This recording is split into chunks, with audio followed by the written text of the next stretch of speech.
ఒక చిన్న అపార్ట్మెంట్లో మాధవి అమ్మమ్మ ఎప్పుడూ ఒంటరిగా ఉండేది. రోజంతా టీవీ చూస్తూ కాలం గడిపేది. ఫ్లాట్లో అందరూ బిజీగా ఉండేవారు. ఎవరూ పలకరించేవారు కాదు.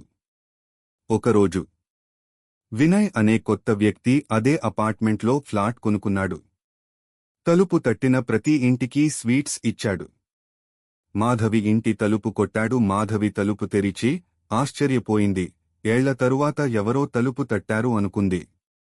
అప్పుడు వినయ్ నవ్వుతూ అన్నాడు, హాయ్ ఆంటీ, కొత్తగా వచ్చా. మీ ఇంట్లోనూ స్వీట్ ఇవ్వాలని వచ్చాను అన్నాడు. మాధవి కన్నీళ్లతో నవ్వింది. 10 సంవత్సరాలు ఇక్కడే ఉన్నాను, ఎవరూ నన్ను పలకరించలేదు అనింది. అప్పటినుంచి వినయ్ ప్రతిరోజూ గంటసేపు ఆమె దగ్గర కూర్చుని మాట్లాడేవాడు. వినయ్ పిల్లలు కూడా వచ్చి అమ్మమ్మతో ఆడుకునేవారు.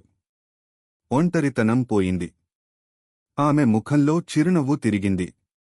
ఇలాంటి కథలు కోసం ఛానల్ ని సబ్స్క్రైబ్ చేయండి.